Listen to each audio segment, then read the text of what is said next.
Now, as we just heard, the APEC is just 1 week out and anticipation is growing more than ever with the ever-changing global landscape. For a deeper look, we have Professor Daniel Connolly of Hankuk University of Foreign Studies with us virtually.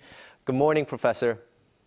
Good morning. Thank you for inviting me. Now, I want to start at a sort of general APEC question. Do you think the member states will be able to agree on a joint statement? And if they do, what kind of message are we expecting? Yeah, I think that's a really good question because the problem is APEC is an institution dedicated to globalization and free trade in an increasingly anti-globalized world, especially President Trump. But I think one of the advantages for APEC is that unlike other institutions like NATO or the UN, Trump is often rather indifferent to the organization rather than actively hostile. So I think this indifference creates some space for negotiators to agree on a joint statement, but I don't expect anything revolutionary. APEC joint statements tend to be very technocratic and technical. Maybe the biggest issue might be the traditional strong wording on free trade and the WTO. I expect perhaps that wording might be toned down in this summit's joint statement. Maybe there will be talk about multilateral trade rather than free trade. But I think the other themes of this year's APEC, AI and sustainability, are relatively uncontroversial for most member states. Right, but the world is sort of tuning in to specific issues as well. And for South Koreans, it's about the trade negotiations, as we just heard from two reports before this. Are we expecting that deal to be closed by the time President Trump comes here for a summit with President Lee Jae Myung?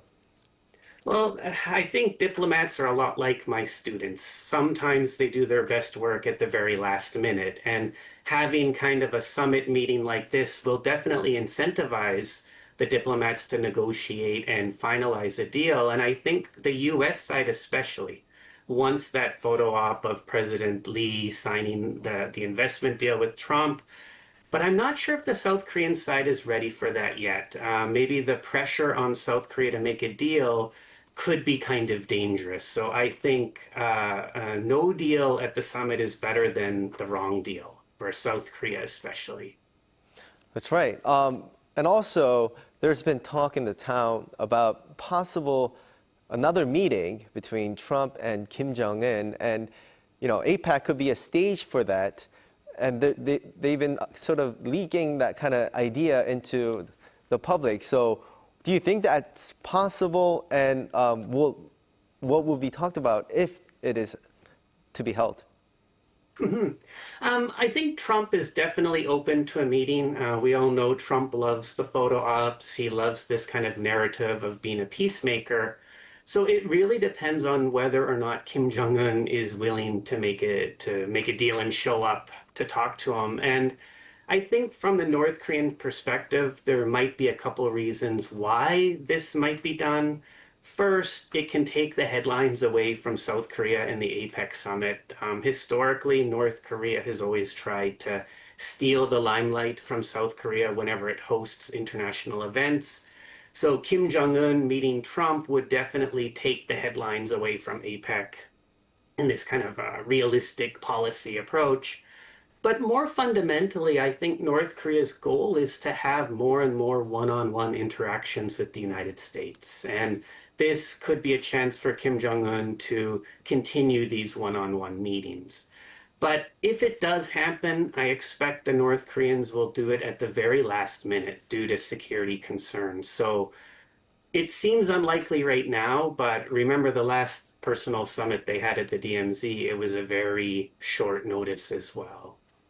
Right, and talking about headlines and taking the spotlight, now the world is probably, apart from Koreans, looking at this meeting that was confirmed just overnight here in South Korea, the Donald Trump and Xi Jinping meeting. How significant is it at this moment for the bilateral relations for the two? And what issues would be on the top of the agenda?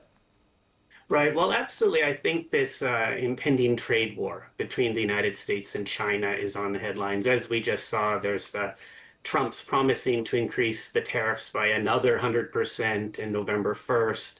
China's flexing its muscle in terms of export controls on rare earth minerals. I think absolutely the meeting is going to be about the trade war directly or indirectly. And I think both sides are looking for an off-ramp to de-escalate. And a meeting at the summit might give both leaders an opportunity to paper over this trade war. But I only expect a truce, if anything, because the US hasn't really abandoned its goal of undermining China economically and technologically, and China hasn't shown any sign of submitting to the United States. So I would say China and the US right now are like two trains on a collision course. A meeting between the leaders can slow the trains down or even pause them, but it's going to take a lot more diplomatic engagement to actually put them on different tracks or to align them. So maybe a truce, but I think I'm not expecting any breakthrough coming up. Well, that's all the questions we have, and we're all excited for the event next week, right? Well, thank you Yes. for joining us this morning, and hope to see you soon. Thank you.